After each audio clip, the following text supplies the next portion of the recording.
All right, so today I'm going to be installing some vents, 3-inch style vents on the back side of the boat. Because as air passes over the back of the boat, it creates a Venturi effect where air passing by pulls a vacuum or a suction on the airspace within the engine bay, which kind of gives it the like a air filtering kind of effect. So I got these 3-inch black powder coated billet aluminum Eddy marine vents. And I got the black 3-position reverse lever so that, you know, obviously forward and then reverse. And then in the middle, I can kind of use that as like a pseudo neutral where the bucket just points water straight down so the boat doesn't go anywhere. All right, well, I'm gonna get started installing them right here because total width between here and here is 3 inches. So I just need to do the same for that. So it'll look like so.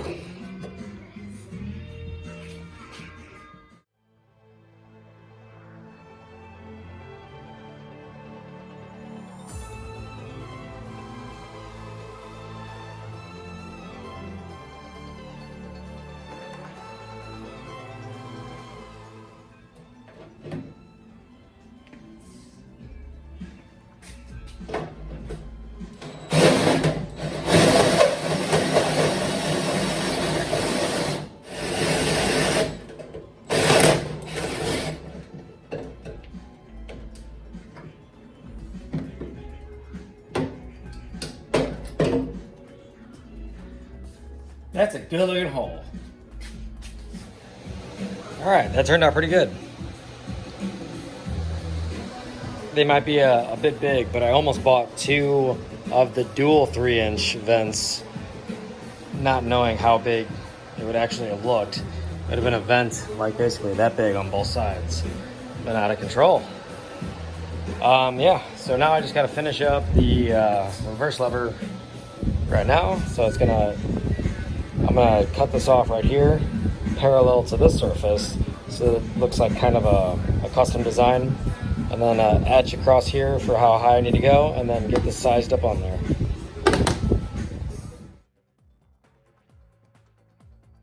So, I'm gonna drill a hole here and get this mounted, and then weld this into the boat, and then get all the location pieces set up.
Okay, to actuate this bucket with the stock linkage, there needs to be a throw length of 5 inches.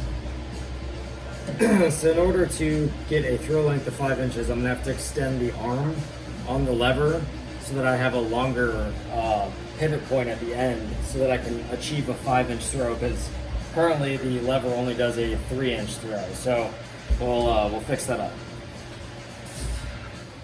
Okay, so I'm going to use the existing or the factory Kawasaki lever or pivot arm to basically just drill 2 holes right here, bolt it in place right there, and then I've extended my pivot arm, which gives me a total throw of 5 inches, so long as I put it right at the blue line.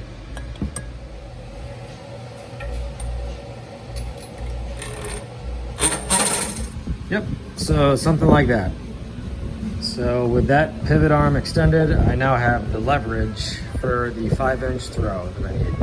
This is what I have done for the bracket so far. So the cable is going to come in from this position, and then this is going to be used for the location of the cable so that it doesn't move whenever I actuate the lever back and forth. I'm going to get this welded up and then installed in the boat. All right, so here's the finished product.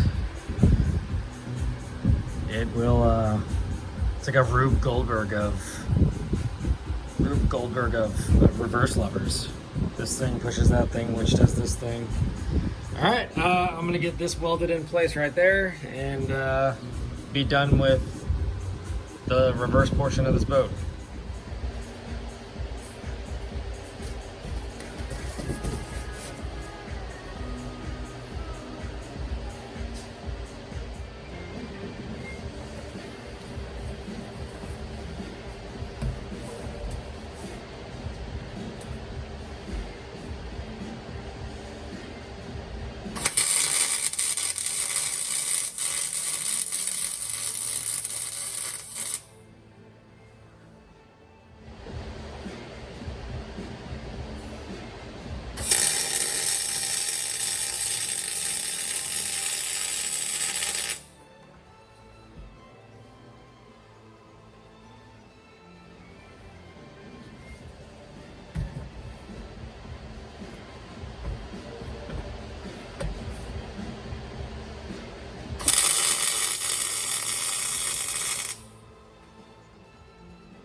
All right, so the lever is finished.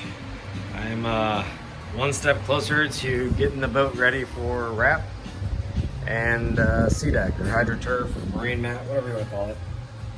And that's how the lever turned out. So you push in the top button here. The center position is neutral. So in the center, if you don't want to go anywhere, the bucket forces water straight down, like so, allowing the boat not to move. And then full reverse, like so, is the water curling around, which really isn't all that ideal from a flow perspective, because it just takes the crap that it's throwing out and puts it right back into the intake crate. But oh well, I have reverse that I can actually use on the fly now. All right, the handles showed up finally. So this one's gonna go where the passenger sits, and that one's gonna go right there so that I can actually open up the engine hatch.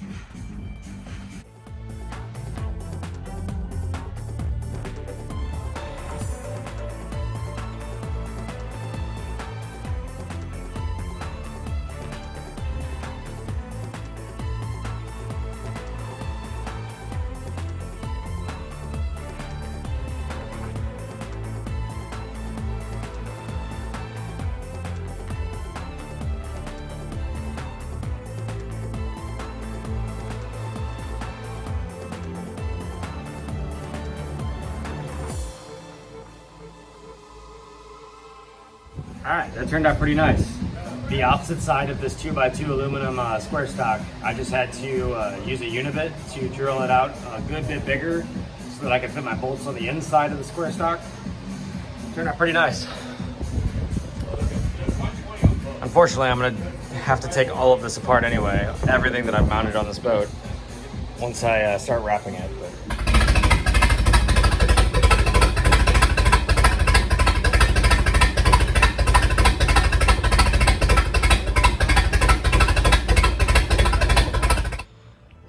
I got my vinyl in, so I'm gonna attempt to put the windscreen on. If that's not an absolute total failure, then I will end up recording applying the rest of the vinyl to the exterior of the boat. So yeah, next time you see it, it should have a black looking windscreen. Okay, it turned out pretty nice. I'm definitely not all that great at wrapping stuff. I'm learning though. As you can see from the glimmer of the sunlight there, there's a little imperfection, but there's quite a few of those, just like small little bubbles and whatnot.